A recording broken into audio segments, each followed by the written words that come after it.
Bazooka എന്ന ചിത്രത്തിൻ്റെ teaser review ആണ് ഇന്നൊരു വീഡിയോ ഭാഗത്തെ. വീഡിയോയിൽ മുൻപ് വീഡിയോ ലൈക്ക് ചെയ്യുക, ചാനൽ സബ്സ്ക്രൈബ് ചെയ്യാൻ വേണ്ടി ശ്രമിക്കുക.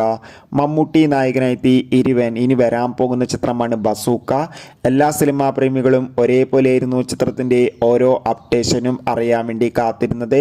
അങ്ങനെ കാത്തിരിപ്പിനൊടുവിൽ ഇപ്പോഴത്തെ ബസൂക്ക എന്ന ചിത്രത്തിൻ്റെ ഒഫീഷ്യൽ ടീസർ റിലീസ് ചെയ്തിരിക്കുകയാണ്. അതിഗംഭീരമായ ഒരു മികച്ച ക്വാളിറ്റി നൽകുന്ന ടീസർ തന്നെയാണ് ആരാധകർക്ക് മുന്നിൽ വന്നിരിക്കുന്നത്. ബസൂക്ക എന്ന ചിത്രത്തിൻ്റെ ടീസർ കണ്ടാൽ തന്നെ നമുക്ക് മനസ്സിലാക്കാൻ വേണ്ടി സാധിക്കുന്നുണ്ട്. ചിത്രം ഒരു മികച്ച ആക്ഷൻ ത്രില്ലർ ആയിരിക്കും. എന്തായാലും കാത്തിരിക്കാം കൂടുതൽ അപ്ഡേഷൻ അറിയാൻ വേണ്ടി. ചിത്രത്തിൻ്റെ ടീസറിൽ മമ്മൂട്ടിയുടെ ഹെവി ലുക്കൊക്കെ കാണാൻ വേണ്ടി സാധിക്കുന്നുണ്ട്. എത്ര പേരാണ് ചിത്രത്തിൻ്റെ ടീസറിന് വേണ്ടി കാത്തിരിക്കുന്നത്? തീർച്ചയായും കമൻറ്റ് ബോക്സിൽ രേഖപ്പെടുത്തുക. ഈ വരുന്ന ഓഗസ്റ്റ് സെപ്റ്റംബർ മാസം ധാരാളം ചിത്രങ്ങൾ OTT റിലീസ് ചെയ്യുകയാണ്. നമ്മുടെ ചാനൽ ഭാഗം പരിശോധിച്ചാൽ നിങ്ങൾക്ക് കാണാൻ വേണ്ടി സാധിക്കും. അതൊക്കെ ഒന്ന് കാണുക.